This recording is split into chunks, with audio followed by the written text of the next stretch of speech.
Okay, so can you just quickly go to times and see the 3 case studies there? We will start with the first one. We try and do as much as we can. We only go 1 hour, so without wasting time, can you go and see the questions there on times?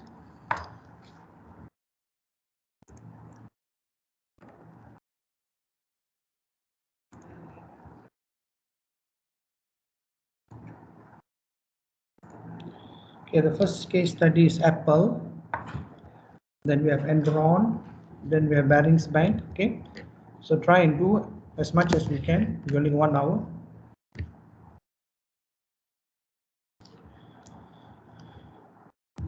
So once you are done, can you either unmute and speak up, or if not, you share your answer in chat area for me to give my feedback.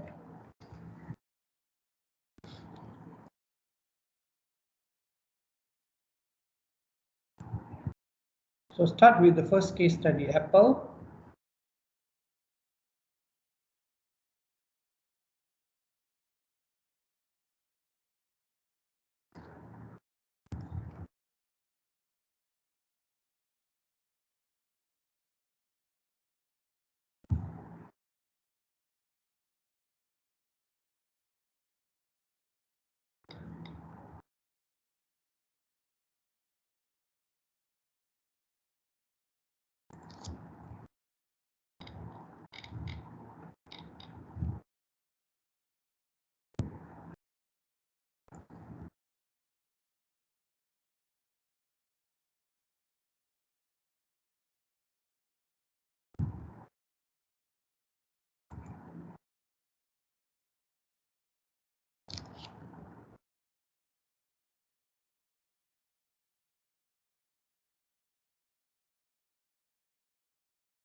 Okay, start with Apple. The first case study is called Apple.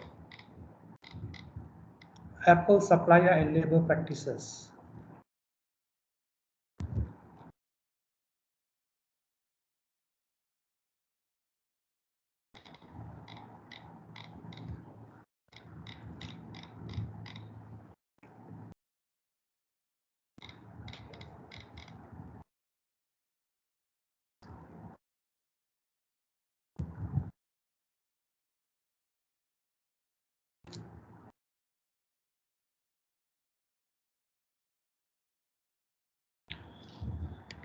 So once you're done, either you unmute and speak up, or else you can share your answer in the chat area. Okay, so let's get going. We're already in week 7 now.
Okay, so we have 6 questions there.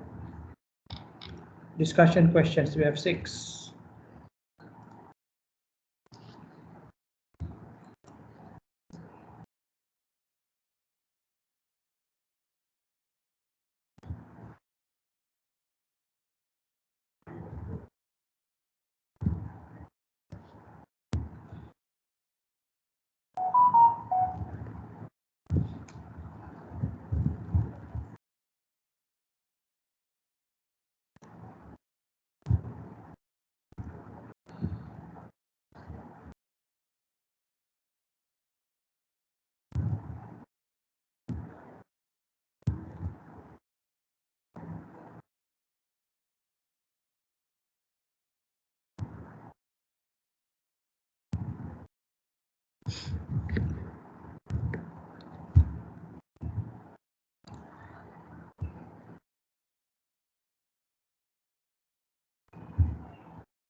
Okay, Mirza, can you hear me, Mirza? Yes, sir. Okay, so never mind, since you've already done that one, we will start with that because as I said, we only have 1 hour.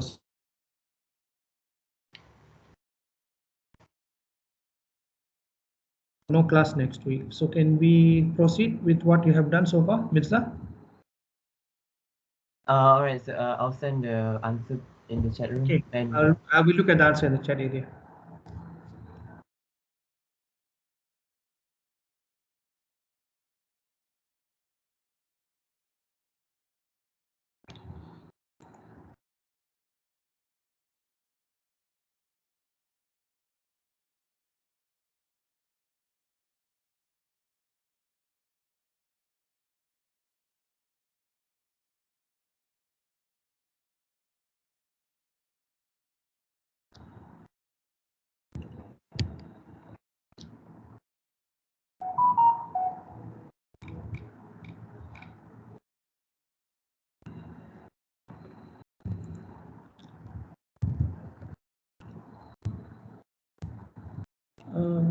Just bear with me. I'm looking for the. I don't know where is the. Okay, I'm checking the times. Okay, so basically you've done Enron. Okay. The first question is, how did Enron CEO and employees frame their business model? How differences in their framing affect their actions? Okay. So we are now looking at the first discussion question from Enron. Okay. Enron is a very famous case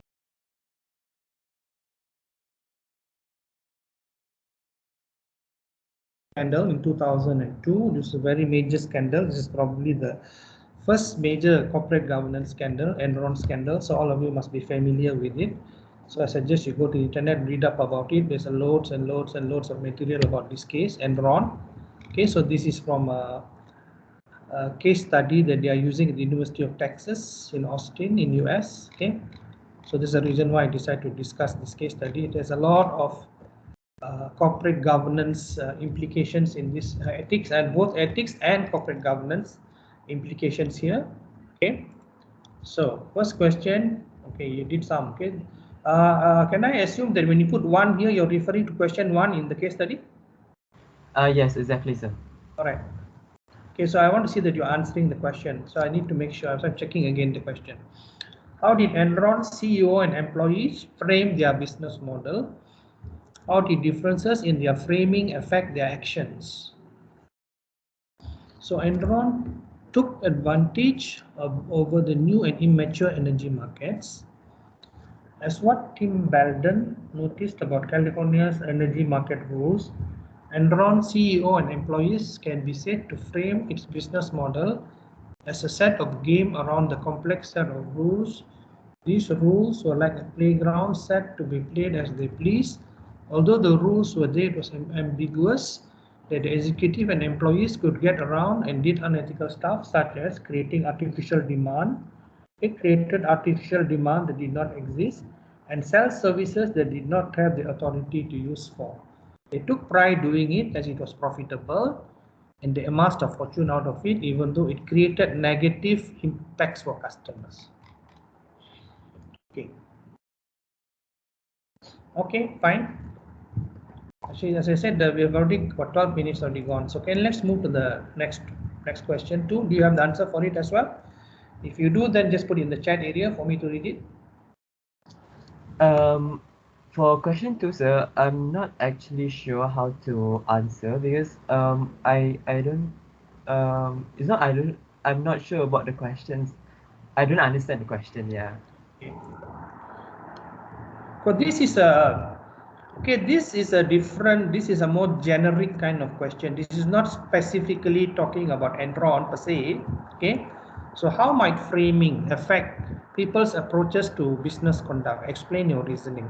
Now this is your mindset. This is the way you approach a business problem.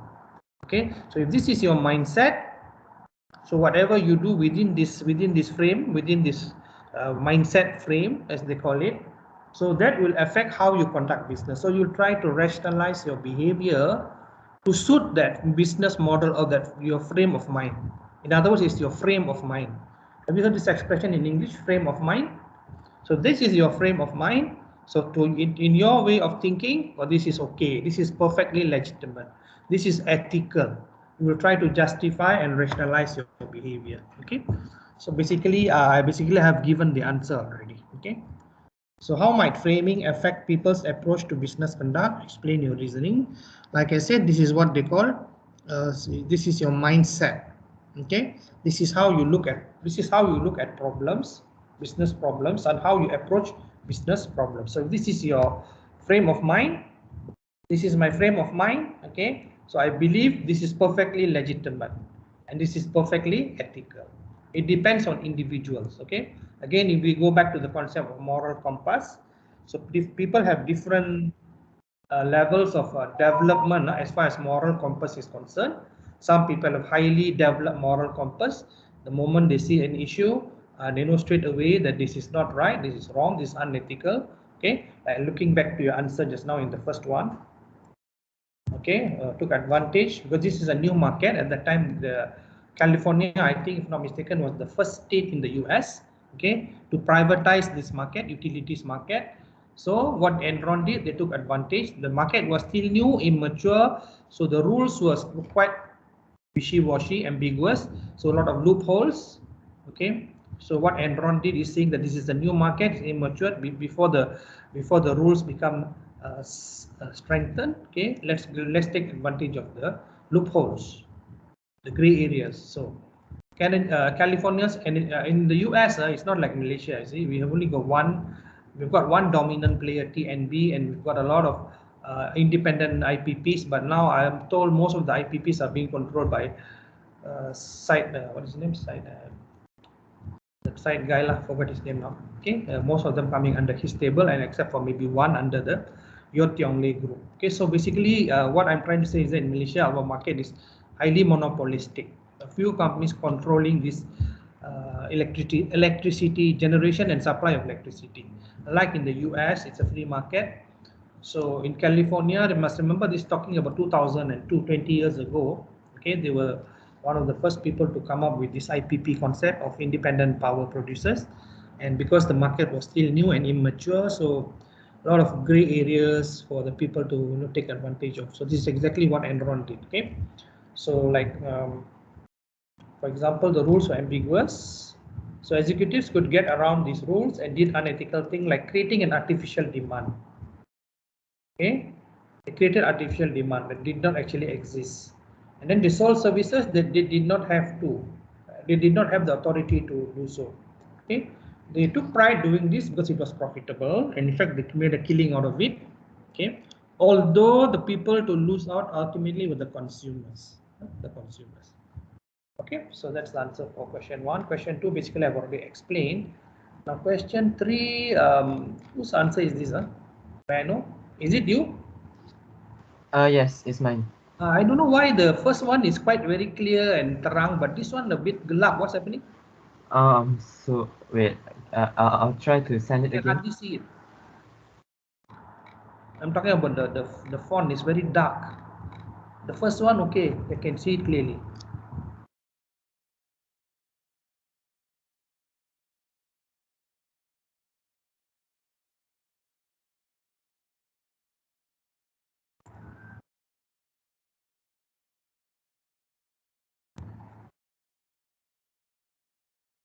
I really have to squint, Framing is not necessarily a bad thing. Okay, framing is not necessarily a bad thing. Okay, in my opinion, there's a fine line between framing and straight up lying. Framing tactics or strategy often used in marketing to influence customer decision making. People view the same advertisement, but they interpret it in different ways according to themselves. The effect is called cognitive bias. This is what framing takes advantage of, and it usually benefits the businesses. There are lots of framing techniques used in marketing. One of them is whereby the business will highlight the benefit their potential customers will get if they buy the products. If said potential customers can relate those benefits with what they are looking for, either helping them in a certain way or improve their circumstances, the potential customers can be turned into buyers. In this case, the business does not necessarily lie about the product, but they simply highlight positive values. Whether they want to disclose any negative effect, it depends on the business, and ethics is up for interpretation. Even though framing tactics usually have a positive impact on products they're selling, it may also bring about negative impacts. This is because the outcome of the framing tactics is different and people may interpret things wrongly. As such, the products may gain a negative reputation. Same goes for customers. Framing effect has both positive and negative effect on customers, especially if customers are easily influenced and prone to impulsive buying. Excellent answer. Okay, I don't have anything more to say. My only comment is, if could you make this one a bit brighter, because I'm recording this, or maybe the students can view it later on. Mirza, is there a way of making this brighter, because it's very dark? Yeah, It's I'm very trying. dark. I had difficulty reading it just now. Hold on, yeah.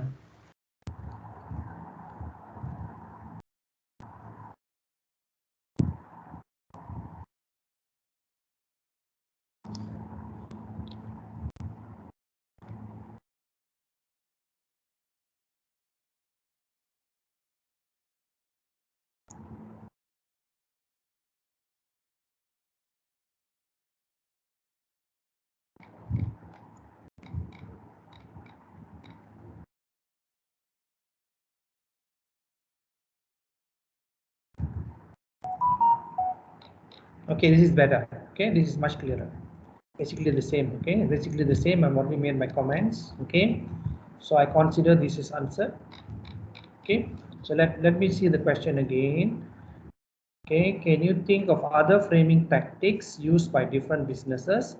How does framing affect the products they sell and the actions of their consumers? Okay, good. This question has already been answered by Mirza. Okay, so now question number 4 is looking at this conversation between two Enron employees. Okay, basically they're asking you to, what does this tell us about framing, if anything? So you need to look at this conversation between Greg and Shari.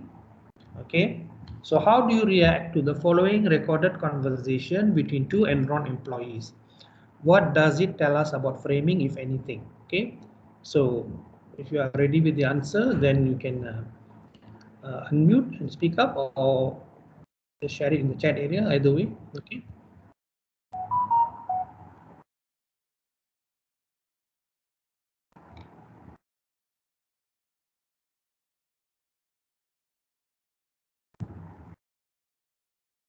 Okay. Framing is a broad topic, as the same as ethics is, as the conversation is up for interpretation by the people hearing or Conversation, you cannot listening, probably listening to it. Any outcome could arise from it. However, in my opinion, because Greg has already said that those are lies spun into sunshine and rainbows, it could be said to be deceptive manipulation added up into straight up lies. Therefore, it is not framing, since framing is about how you see, not what you see. Okay, so Mirza is making a distinction here between framing and straight up lying. Okay, he's saying they're not the same thing. Okay, they are not the same thing, framing and straight up lying. Okay, all right.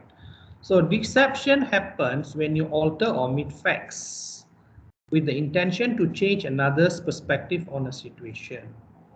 They clearly have the intention to not tell the facts or the truth, so that is called lying. So to add to that, these lies are used to manipulate things into the outcome they are likely to, probably into something beneficial for them, that is called manipulation. Framing can be used to manipulate, but it is not a lie because the facts are not ignored. For lies, however, facts are ignored, and that is wrong. Because Greg and Shari knowingly said those are lies, ignored the facts, they could be held, they could be charged in court. Okay, they could be charged in court for their actions, for conspiracy and such. Okay.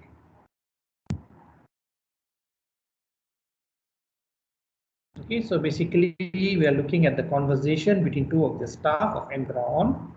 Okay, again I go back to the question. Okay, how do you react to the following recorded conversation between two Enron employees? What does it tell us about framing, if anything? So Greg says it's all how well you can weave these lies together. So clearly he's putting, he says, he admits it's a lie. Okay, how you can weave these lies together. He's speaking to somebody called Shari, and Shari says, oh, I feel like I'm being corrupted now. And then Greg says, no, this is marketing, and then Shari accepts his explanation. Okay, so this is a what you call, Mirza has made a subtle distinction in his answer, okay, which I hope all of you can read in the chat area. Okay, a subtle distinction between framing and lying. Okay, so please read this answer. Okay, I've already seen it, and I've given the thumbs up. Okay, thank you, Mirza. So we are now done with 1, 2, 3, 4. Okay, I got to explain question 2 to you orally just now. So now 1, 3, and 4 has been done. So let me see, is there any more question? Yes, there's one more. Okay, just to give you some background, because this is very important case study in our module, Enron case study, has been examined quite frequently in the past in the final exam. This is a major case study in the corporate governance, ethics and corporate governance.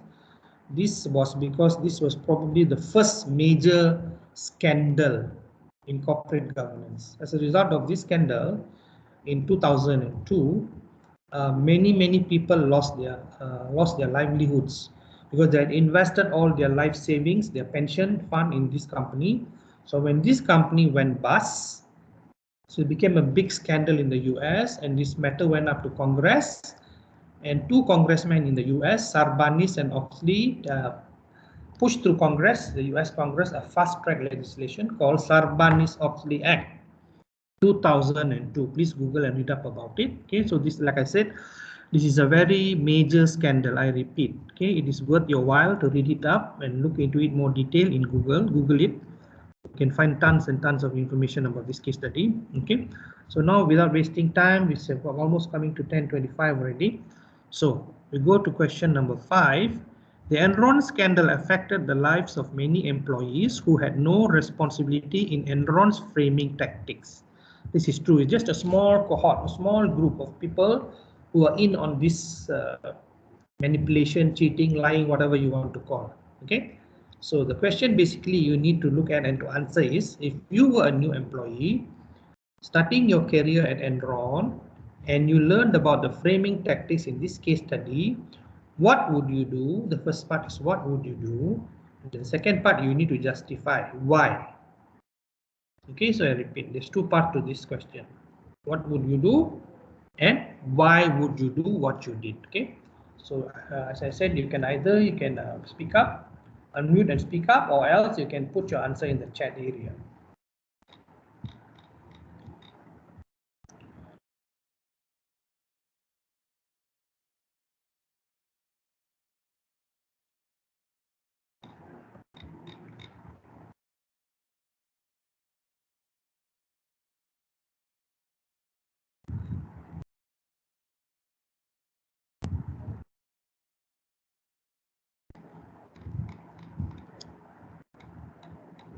Excuse me, sir.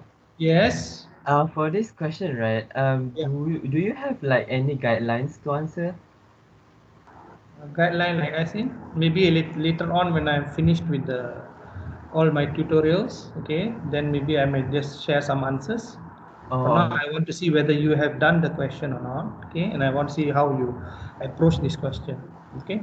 There are okay. lots of issues in this. Like I said, my advice to you would be just Google, okay. I can tell you, you can find loads and loads of information about this case study because it was the first major scandal. Subsequent to this, we've had many others. We've had many other corporate scandals, but this is the one that in 2002 literally shook the world. Okay, because this was I think Enron, if I'm not mistaken, at that time was in the top 10 companies on the New York Stock Exchange. Okay, it was a very big company. So when a big company goes bust, and also their biggest investor was CalPERS.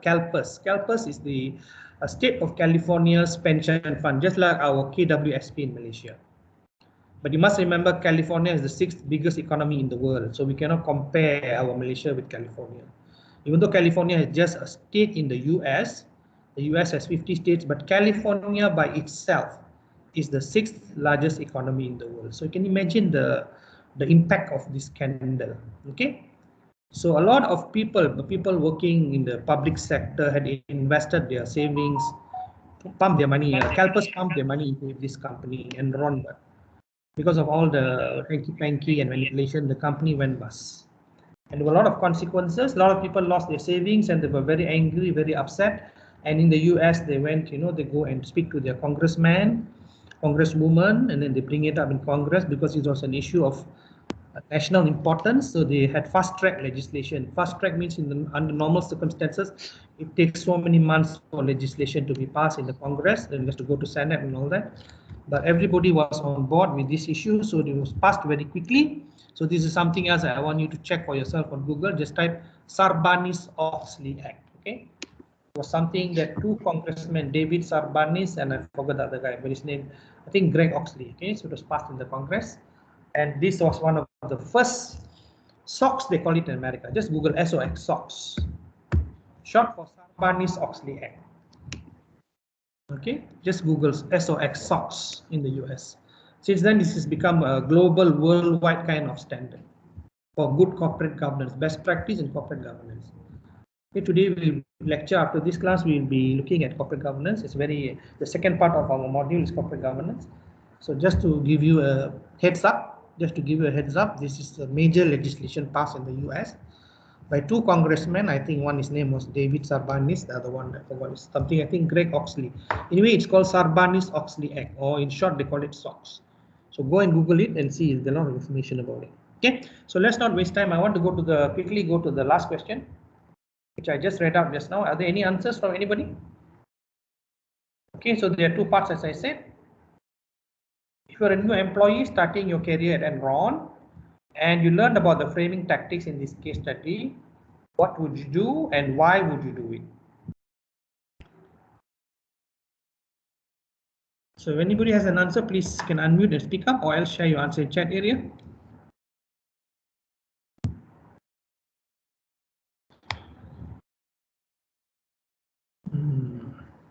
Let me see if anybody I can pick on. Liu Kuanjet. Liu Kuanjet? Sir. Can hardly hear you, lah. Liu, can you come closer to your mic? Yeah, hello, sir. Okay. Can you pick someone else? I'm still reading on the scandal on Wikipedia. Okay, all right. Because I really don't have time, lah, so I got to get moving. Yeah, Okay, sorry, right. sir. No worries. Melissa? Melissa Yao Pui. Unmute the camera. Can you open your camera? I think I'll just speak. Okay, fine. Fine. Speak. I think as a new employee, I would Speak up, please. apply Speak up. That is being recorded. I want others to hear as well. Hello, can you hear me? Yeah, okay, I can hear. It's not me. I'm talking. I mean the others, the whole group. Oh, okay. If I were a new employee, like starting my career at Enron, I would apply the whistleblowing to like tackle the ethical issue. And then the reason of doing so is to ensure that the consumers are protected and not affect the lives of many employees. Yeah. So I just have a question for you. You go to whistleblow. To who are you going to whistleblow? To the higher management of the company. Which company are you talking about? Enron. Okay, so it appears to me that you are not aware of the background of this case. This case involves the top management. They are the ones, the ringleaders of this scandal. Kenneth Lay, forgot the other guy. Kenneth Lay was the CEO, CFO, all of them. As they say in Bahasa Pakat, okay, or colluded. So you're going to, it's just like you you taking cash one gangster and give back to the leader, their leader. You get what I'm saying? You get what I'm trying to say or not? Yeah, so I have to report to another company. Yeah. Actually, I just wanted to see whether you have some ideas, because this, and that's why I say all of you should read up this case. I don't think, because I don't want to repeat myself over and over again. It's a very major case study in ethics and corporate governance. So this scandal involves the top management, the CEO, the CFO, and all these people. So in this case, your suggestion to report to the top management, they probably just sweep it under the carpet, because they are the ones who are involved in this scandal. Okay, so any other answers regarding how to tackle this issue? Anybody else?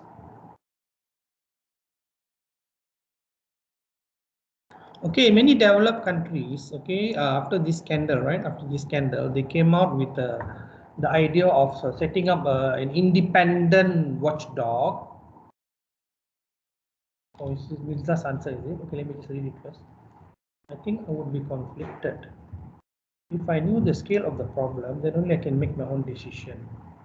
If it's large, I'll probably quit, as I think the company will go bust and not benefit me and find a new job. Okay, fine.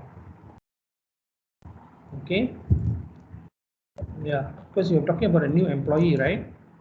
New employee starting at the bottom of the ladder. Okay, you probably don't know what is happening at the top there. Okay, but you have learned about the framing tactics in this case study. So what would you do? So as Mirza said, the thing I would be conflicted. I think I would be conflicted if I knew the scale of the problem. Then only I can make my own decision. If it's large, then I will probably quit, as I think the company will go bust and it will be of no benefit for me. Okay, you should put the word no benefit for me, and I'll find a new job. Okay, fine. All right. Okay, so let's move on to the next case study, which I want you to tackle now is Apple. Okay, Apple is a famous company. They are the making of this iPhone. Okay, iPhone is made by the Apple, so everybody is familiar with the Apple company. So let's move on to the next one, Apple.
Okay, the first question is, do you think Apple should be responsible for ethical lapses made by individuals further down its supply chain? If you say why, you must give your justification. If you say yes, you must give your justification. If you say no, you must give your justification. So basically the question is asking you why or why not. Meaning that if you agree that they should be responsible, then you got to give your justification. If you don't think that they should be held responsible, likewise, you also must give your justification. Okay, so don't leave your answer hanging without an opinion and without a justification. Okay, so that's how you should tackle this type of questions. Give an opinion upfront so that I don't spend half an hour searching for your opinion. What is the opinion of this student? I don't know whether he agree or disagree. I have to search for it. So give it upfront. Yes, I think they should be responsible, and then blah blah blah blah, go with your justification. Or if you say no, I don't think they should be held responsible, and then go on with your justification. Okay, that's the way to answer this type of case study.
Okay, so in that case, just 1 minute. Okay, I want to just pass you the password for the attendance so I don't get distracted and forget about it. Okay, so now I'm just going to put the thing there for you to do your attendance so that okay, I can do it quickly. I just want to continue with the class, otherwise I may just forget. So I just posted the chat area, the code for the attendance. Kindly go and do it yourself in the camps. Okay. So okay, so you did bearings. Okay, fine. In the case we move on because I've only got about very little time left. I don't think we can answer all to this class. Anyhow, next week it's independent learning week. I suggest those who didn't do these 3 case studies, you can do it in your own time. Next week supposed to be independent learning week. Okay, so Mirza, can we, if you have the answer for bearings, it's another major scandal. This time was in 1995. Okay, 1995. How do I know? Because that is the time they had this major earthquake in Japan. Okay, in I think somewhere in Kobe in Japan. Just around that time this scandal happened. Okay, so Mirza, do you want to give your answers or how? Okay, so the person, the culprit in this bearings is somebody called Nick Leeson. In fact, I think they have made a movie about this as well, about a Hollywood movie. You can look, you can check it out yourself. I think it's on Netflix, if I'm not mistaken. Okay, in the case of Nick Leeson, his boss aversion was apparent when he started to hide the small losses. Okay, he wanted to maintain his reputation. So what he did was he hid his losses. Otherwise, his bosses basically gave him a free hand. He was doing well. He was a very successful trader in this Barings Bank, which was the oldest bank in the UK. It was the bank of the royal family. It was a blue blood bank, as they call it in the UK, a blue blood bank, because the banking, the Queen and the royal family also did their banking with this Barings Bank. Okay, so when he was doing well, his bosses gave him a free hand. They didn't keep checking on him. Okay, I mean, this happens in organizations. If you're a high flyer and then you produce results, you bring in money for your employer, they're very happy with you, they give you a free hand. Okay, So in the case of Nick Leeson, so he started making small losses. He managed to hide the losses, okay, because he wanted to keep his reputation. So then what happened is that he tried to recover his losses through speculative trading. This is when the problem started. Okay, as I said, this is again another major scandal. Only thing the timeline is different. Okay, this was early. This was in 1995. Okay, around 1995, and this happened in our backyard in Singapore. Nick Leeson. Okay, he was the manager for the Singapore operations. The top guns in London basically gave him a free hand to do whatever he wanted to do. They didn't really keep checking on him because he was, as long as he was producing results and the bank was making money, so they said fine, just give him a free hand. He's our star performer. But then apparently he was already making losses, but because there were small losses, he was able to hide it. Okay. But when the losses started accumulating, it's a cumulative thing, okay, started to accumulate. So he tried to recover his losses through speculative trading. But what happened is instead of recovering the losses, it led to even bigger losses. And as you know, this is Nick Leeson. He is a guy with a big ego. Okay, he was held in high regard by the bosses in the head office in London. So he was very concerned with maintaining or keeping up his reputation. Okay, he was very concerned with keeping up his reputation, and he started all this hanky-panky after that. Okay, so he tried to recover his losses through speculative trading, but unfortunately, it led to even bigger losses. Because of his fear of losses, he started to behave irrationally. Okay, you're not calm. Okay, when you're not calm, you make decisions which are under pressure, under stress. So behave irrationally, he made bad decisions. He continued this behavior by doubling down his bets and leveraged the Nikkei index in Japan, which we all know at that time the Nikkei crashed. That's why I say I remember the year, because this was when we had the major earthquake in Kobe in Japan. So this when the Nikkei index crashed in the Japanese stock market. And he had hedged all his bets by putting money there in the stocks in the Nikkei. But he didn't. I think that part we can't blame him because he couldn't have foreseen that such a huge earthquake would have occurred in Kobe around that time, 1995, if I'm not mistaken, February. Okay, so this is when his situation became even worse. Okay, so as long as the losses were small, he was able to hide it from his bosses in London. But once the losses became accumulated and bigger, so he could no longer hide his losses. So because he was so worried about his reputation and his ego and so on and so forth, he said, okay, let me pump money into the Japanese link to Nikkei stock index, Japanese stock market. But he didn't foresee. I don't think anybody could have foreseen the Kobe earthquake. So when the market crashed, that's when he got his fingers badly burned. All right. So in my opinion, all of those three factors influence his decision. Okay, like I said, because he had egos. He had a very strong ego. Okay, he didn't want to be seen as a loser. He wanted to keep up his image as a high flyer, a successful trader. Then he hid his losses from his bosses. So all of these factors influence his decision. He could have avoided the problems from the beginning if he rightfully reported the small losses occurred by his employees, but because of his ego and his pride to hold up or to maintain his reputation, he hid it and tried to recover the losses without thinking rationally. He thought that his experience in trading before, he could recover it. Additionally, his loss aversion impacted his decision as he did not want to incur any more losses. The fear of losing his trade took over from taking okay, all right, okay, fine. Okay, like I said, this is a famous case. This is not actually a made up story. This is a real thing happened in he was based in Singapore, in the Singapore office of Barings Bank. and a movie was made out of it. Okay, you can go to Netflix and check it out. Okay, so that's a major case. This is a major scandal, a corporate scandal. Okay, so we have got the answer for 2. We've got about 10 minutes or so left, so you can continue putting your answers in the chat area for me to check.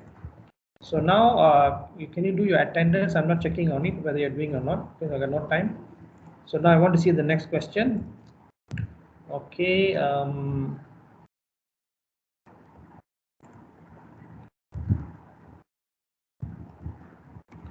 Okay.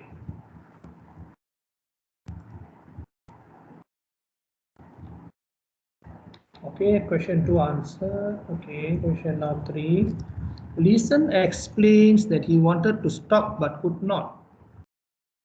Leeson explains that he wanted to stop but he could not stop based on his and Ronsley's reflections. Judith Ronsley, okay, Judith Ronsley, she also worked with the same bank, and she wrote a book about this case, okay, in which she gave 3 reasons for why he behaved the way he did. Okay, she mentioned that. I think that's up there in question 2. So now this question 3 is based on his and Ronsley's reflections. Where do you think the blame primarily lies and why? So meaning, who do you think is responsible, primarily responsible, and why?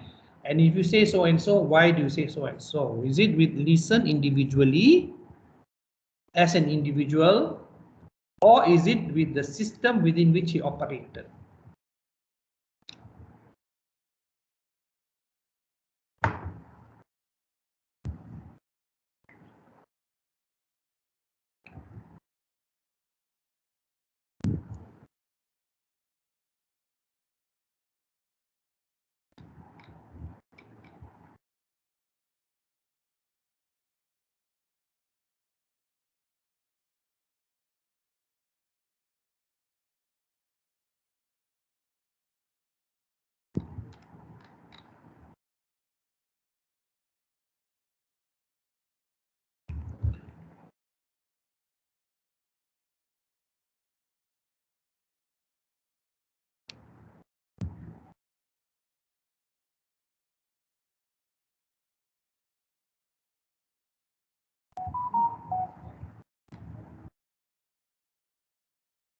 I think that the blame is primarily on Leeson, Nick Leeson. Although he occurred losses under his supervision, under his watch, he could rightfully report it to his boss, but instead he tried to hide it. Not only was it wrong, it showed that he was not loyal towards his employer because he was not honest, he was selfish, because he only wanted to maintain his reputation. It's understandable that he was operating in a stressful and constant pressure from his boss to make profitable trading. Okay, as you know, this is a merchant bank. Okay, Barings is a merchant bank. Okay, so they do a lot of trading in futures. Okay, they do a lot of trading in futures, and if you are a successful manager or trader, the rewards are very high. The bonus is very big. Okay, so he wanted to keep up his reputation with his bosses. So as a result, it started with small amounts. He tried to hide it, tried to cover it. But when the amounts get bigger and bigger, he could no longer do it. Okay, and also compounded by the fact of the earthquake in Japan. So he went and pumped all the money in the Nikkei index. So he was increasingly under pressure. It reached a stage where we could no longer hide it because the losses were too big. The losses were too big. Okay, so he was so concerned about his reputation, and he was under pressure to impress his bosses, okay, to tell them I'm performing and so on and so forth. However, although such maybe they can tolerate small losses, okay, in head office in London, okay, but this probably, if he was in a more rational state of mind, not under stress, not under pressure, so maybe, but in this case, I think it will be difficult for him, as I mentioned. It is also, his situation was not helped by the fact that at that time they had this massive earthquake in Japan, in Kobe, Japan. So the stock came crashing down in the Nikkei, okay, Nikkei stock index. So that part he could not have foreseen it. Okay, so to blame him 100%, I think I cannot blame him 100%. But of course, he was dishonest. If from the beginning he had informed his bosses in London about the true situation, about what was happening, at least they might be more willing to listen to his explanation. But when the losses became too big, he could no longer hide the losses from head office in London. That's when he started going on the run. He became if you like, a convict after that, escaping from the law. He fled Singapore. I think he went through Malaysia and he went up to Thailand. And from Thailand, he flew to Germany and he was arrested in Germany. Okay. Yeah. Moreover, even though the earthquake was unforeseen, his trade in Nikkei was wrong, kept on doubling. Yeah. Okay, fine. I agree with this. Okay, no excuses for his behavior. No excuses. It's just that just so happened that the earthquake made his situation even worse. But it was bad. It was bad, but it just made it even worse. Okay, so he has to take the full responsibility, and eventually he went to jail. I think you all know about it. Forgot the name. I think it's called Rogue Trader, if I'm not mistaken. The name of the movie, you can check it out on Netflix. It is called Rogue Trader. Okay.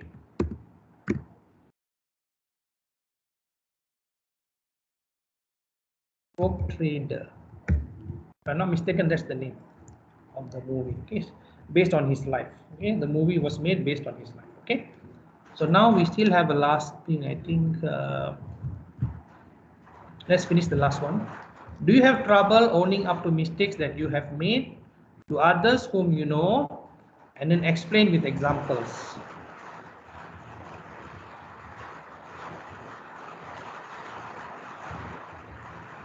Okay, we have about 5 minutes. So if any answers, you can share it in the chat area.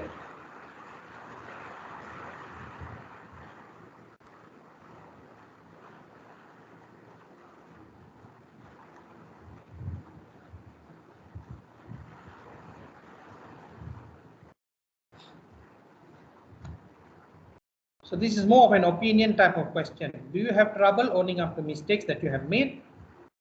And do others whom you know have the same problem? Your friends, maybe your acquaintances, do they have the same problem, same issue of owning up to mistakes that they made, always passing the bar, always blaming others? And explain with examples. If you can do it, because we are running out of time.